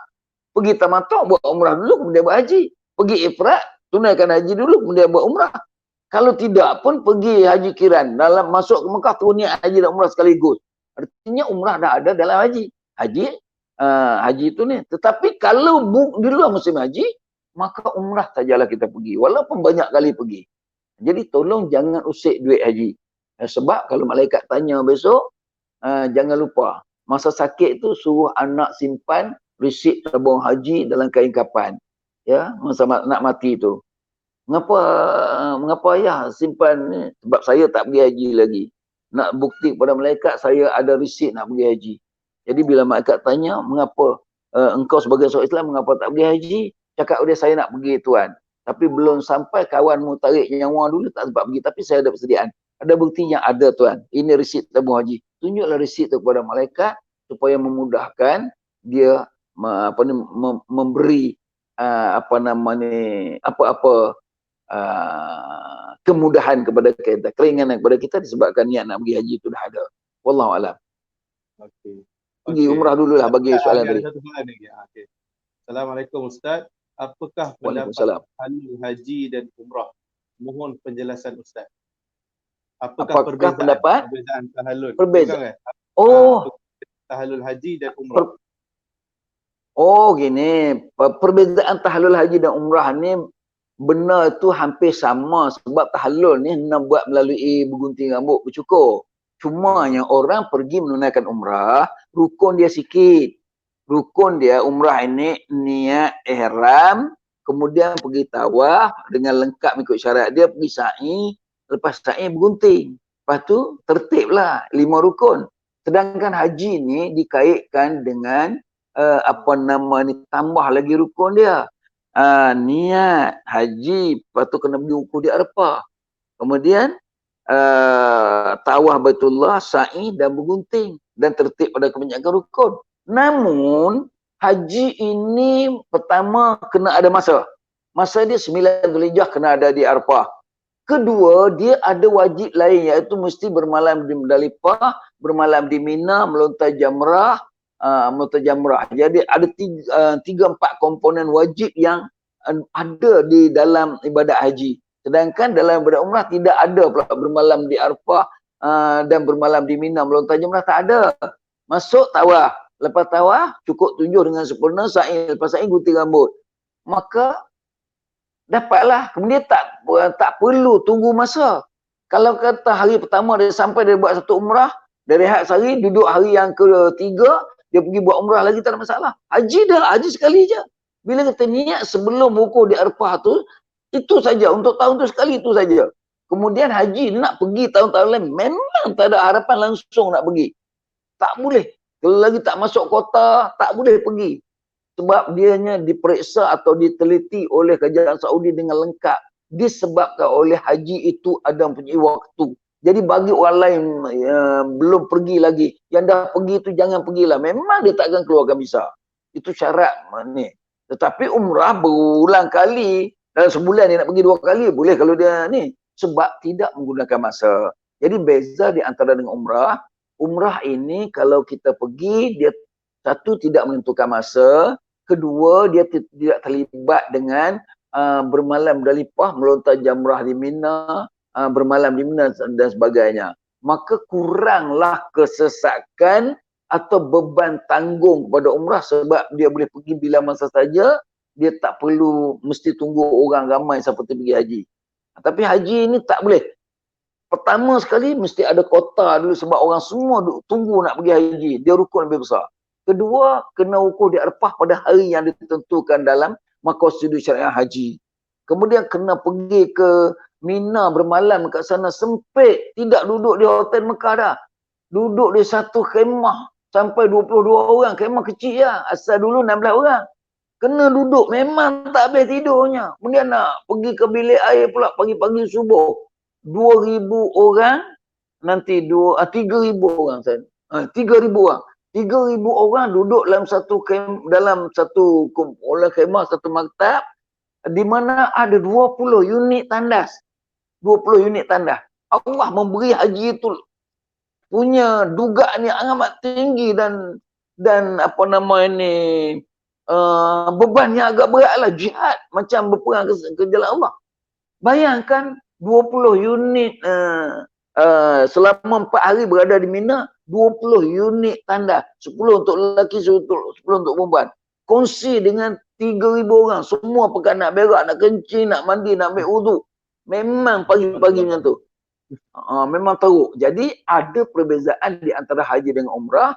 Siapa yang ada harapan pergi haji, tunggu pergi haji lah. Tetapi kalau belum dengar angin-angin apa, pergilah umrah dahulu. Tunggu hingga sampai dijemput oleh Allah SWT. Seruan dah ada, jemputan belum lagi, Allah tak jemput lagi. Maka kalau tak jemput, tunggu sampai masanya yang dijanjikan oleh Allah SWT mengikut peraturan maqasid syariah yang dilakukan oleh sesebuah negeri yang mentadbirkan bab haji. Wallahu a'lam bishawab. Okey Ustaz.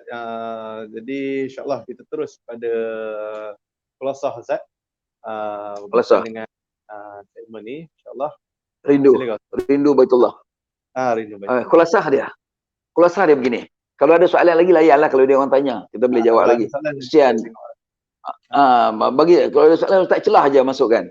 Jadi saya ambil balik tentang rindu Kaabah. Tajuk kita sayang. Sayang ni akan menciptakan rindu. Dan daripada rindu ini kita akan pergi bertemu dengan tempat itu. Pergi mencari benda yang kita rindukan itu. Maka dengan demikian, bukan setakat Allah berikan kerinduan itu kerana ia merupakan fardu. Tetapi ganjaran yang dijanjikan oleh Allah SWT amat-amat tinggi apabila kita pergi ke Kaabah. Mengapa? Kerana nak sampai ke Mekah itu bekalan kita sayang. Rindu. Rindu itu mesti orang beriman saja pergi. Orang beriman bila pergi ke tempat yang dia rindu, tentu dia melakukan amal ibadat banyak. Maka Allah dengan pemurah dan penyayangnya dikurniakan kepada kita gandaan pahala yang sangat-sangat tinggi. Ini bagi mereka yang belum pergi umrah lagi nak bagi tahu. Kita kita melakukan umrah dengan umrah Allah janji melalui nabinya. Nabi berjanji Allah akan ampun dosa kita. Seperti sebuah hadis, al-umratu ilal umrati kafaratu lima bainahuma. Satu umrah dengan satu umrah pengampun segala dosa. Sebab itu Rasulullah setiap kali Rasulullah ada masa Rasulullah 4 kali Rasulullah masuk menunaikan umrah. Sedangkan wajib sekali saja. Tapi Rasulullah 4 tahun berulang pergi menunaikan umrah. Tapi yang terhasil berapa? Umrah Hudaybiyah tak selesai. Itu 6 tahun yang ke-6 hijrah tak selesai. Jadi perjanjian Hudaybiyah. Dia masuk tahun yang ke-7.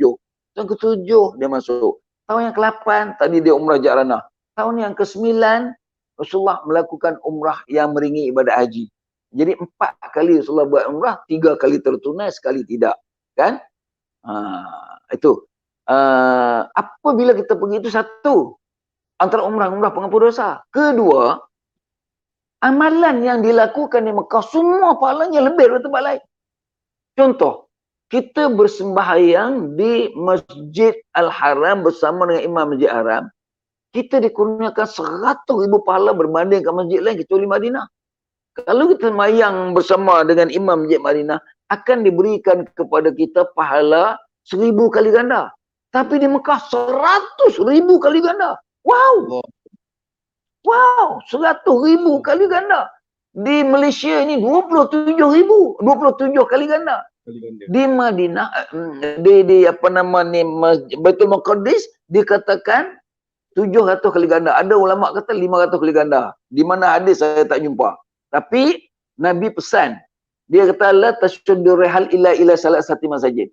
Jangan susah payahlah nak pergi melancong mana-mana cari 3 masjid ni. Masjidil Haram, masjidku ini. Masjidil Haram, masjid Haram, Masjidil Aqsa dan Masjid Aqsa. Dan ketiga ini diberi ganjaran pahala melebihi yang saya sebutkan tadi. Cuma Masjid Aqsa tu sama ada 700 kali ganda atau 500 kali ganda, memang diberi pahala lebih daripada tempat lain. Maka masjid-masjid lain hanya 27 saja.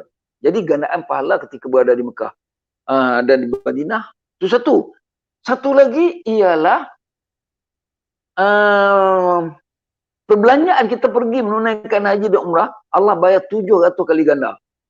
700 kali ganda. Masalul ladzina yunfiquna amwalahum fi sabilillah kamasali habatin ambatat sab'an sanabila fi kulli sumbulatin mi'atu habbah wallahu yudha'ifu liman yasha wallahu wasi'un alim. Bandingan orang yang berbelanja ke jalan Allah seperti sebiji benih padi atau gandum, tanam dalam lopak sawah, tumbuh sepokok padi atau gandum, ada 7 tangkai, setiap tangkai ada 700 biji, ada 1 biji, jadi 700 biji.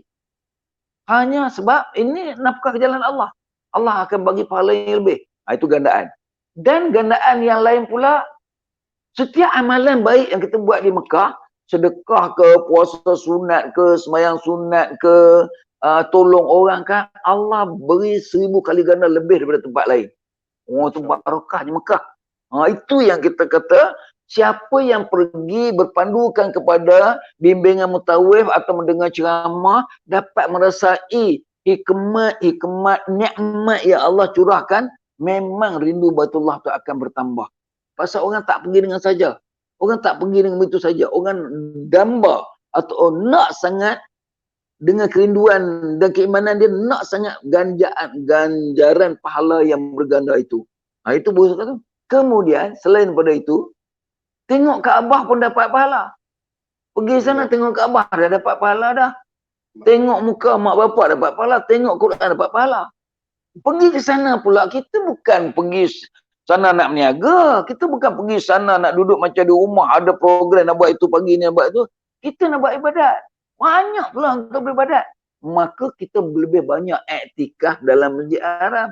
Bila beriktikaf, pergi tawaf sunat, itu merupakan pahala yang tidak boleh dapat di tempat lain. Iktikaf tu baca Quran. Kalaulah dapat khatam Quran setempoh kita berada di Mekah Al-Mukarramah, ya Allah, kita kembalikan Quran kepada tempat ianya mula diturunkan. Kita kembali balik, kita amal Quran. Memanglah Allah akan menyayangi kita sebab kerinduan kita membaca Quran di dalam masjid yang tersangat tinggi barokahnya. Itu kelebihan yang diberi. Kemudian kita tengok lagi, kita pergi bukan kita seorang. Kita akan bertemu dengan orang sepenerbangan dengan kita. Kita akan bertemu dengan seorang yang duduk sehotel dengan kita. Akan tolong menolong dengan dia. Kita makan, kita beli lebih bagi dekat dia. Dia pun beli makan, dia tengok kita berjalan, dia akan tunjuk ke kita. Itu merupakan hablum minallah hablum minannas.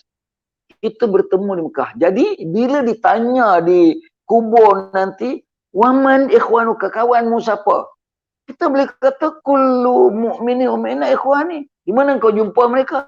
Aku jumpa di masjid ketika sembahyang berjemaah. Aku berjumpa hari Jumaat ketika mereka sembahyang Jumaat. Aku berjumpa hari raya ketika mereka sembahyang raya bersama aku. Banyak tu kah? Banyak lagi. Aku berjumpa dengan jemaah yang pergi menunaikan umrah bersama aku pada tahun sekian-sekian. Terus ketika itu Allah turunkan gambar Kaabah dan Hajar Aswad di depan, dan Kaabah itu menuturkan sesuatu jaminan kepada malaikat. Dia kata, wahai malaikat, orang ni datang, dia tawaf aku pada sekian bulan. Tengok dalam tulisan kita, belah kanan memang ada. Maka memudahkanlah malaikat itu memberi markah dan keringanan kepada kita kalau kita ditanya di kubur. Kalau ditanya, dia akan tanya, waman ikhwanaka, kawanmu siapa? Kawan aku ialah ketika aku pergi tawaf. Waktu tawaf dekat-dekat 30,000 tawaf sama aku, itu kawan aku semua. Jadi ramainya kawan mukminin mukminat. Betul lah soalan yang dikemukakan dan jawapan yang kita berikan.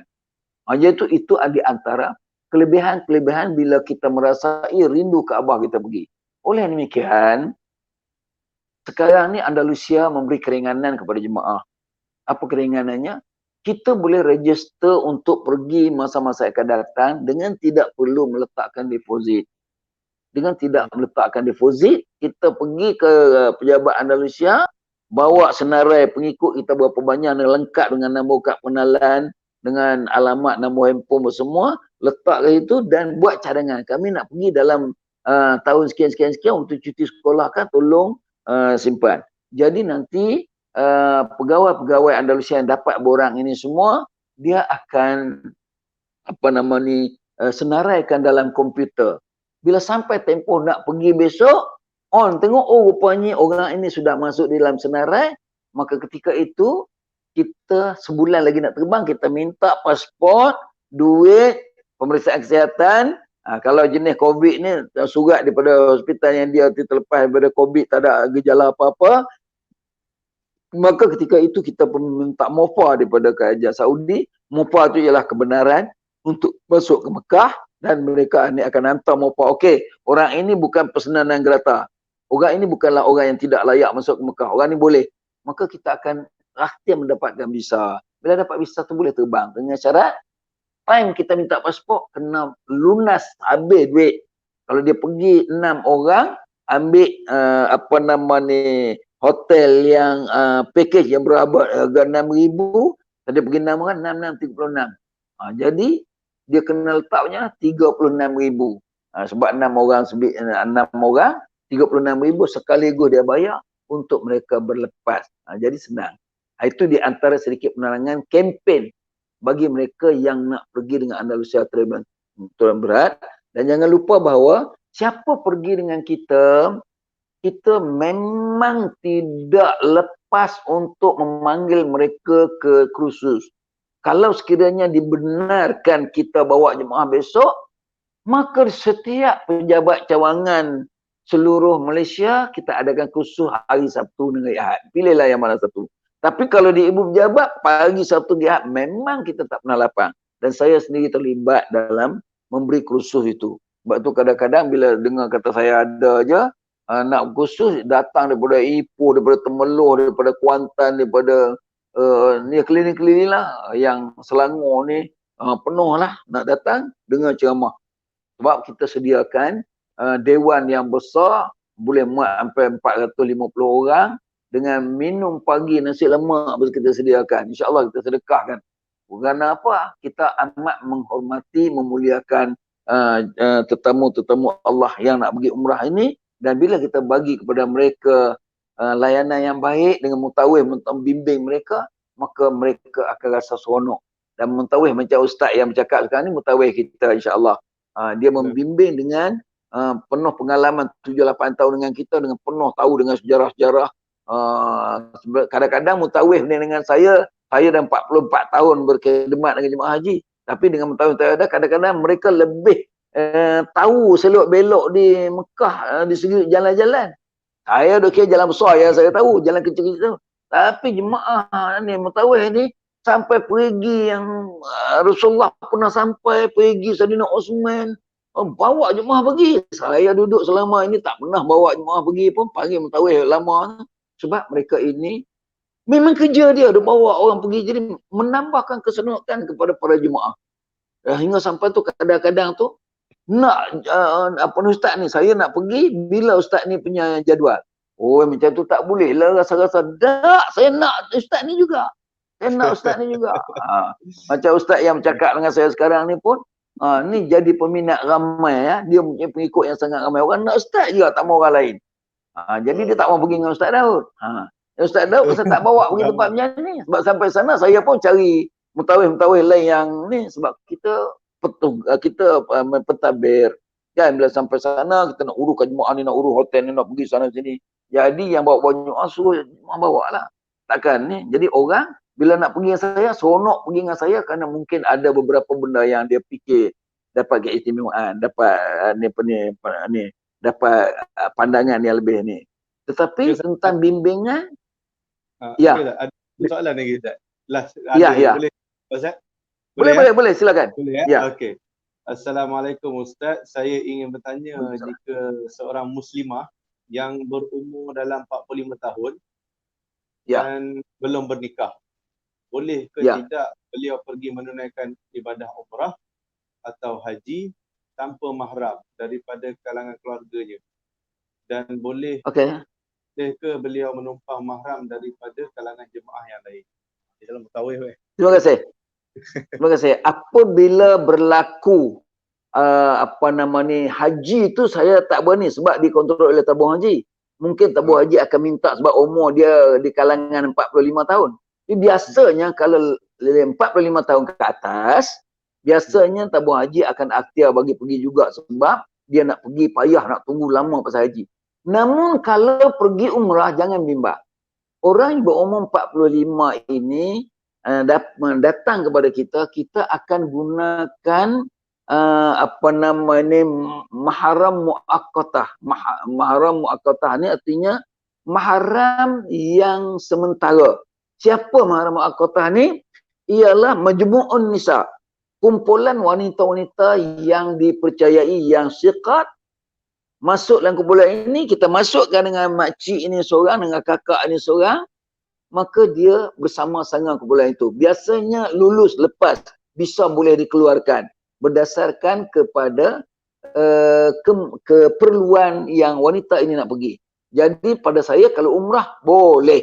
Kalau haji nak kena risik-risik dengan tabung haji dulu. Sebab mereka mempunyai keputusan yang muktamad. Wallahu alam. Boleh. Dengan kita boleh pergi insya-Allah. Ya, okey. Terima kasih. Jadi bolehlah. Boleh start daftar lah tu dengan Andalusia tu siapa yang berminat tu. Bertanya dengan soalan tu tadi. Okey, Ustaz. Sekarang tu mungkin kita tutup dulu. Terima kasih kepada Ustaz di atas perkongsian ilmu yang begitu bermanfaat sekali. Dia sebenarnya nak menambahkan rindu Ustaz. Merindu kepada Baitullah Haram ni.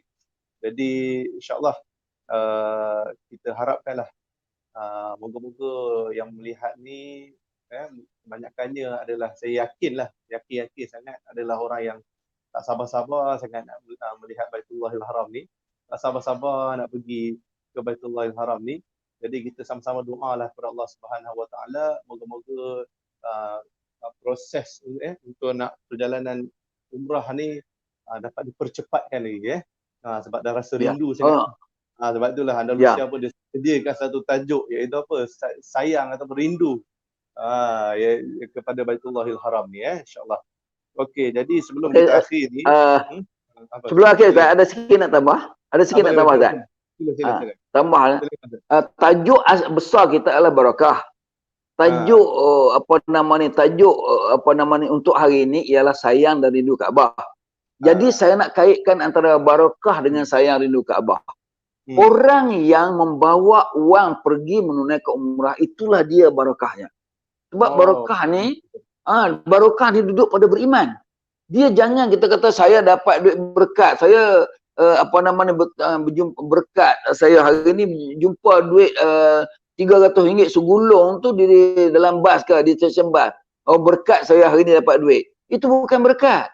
Barakah ni duit kita yang bersih, kita gunakan untuk pergi untuk belanja ke jalan Allah. Duit ini kita buat pergi Mekah. Itulah dia barakah. Mengapa kita pergi ke Kaabah? Karena kita sayang Kaabah. Mengapa sayang Kaabah? Karena terlalu rindu.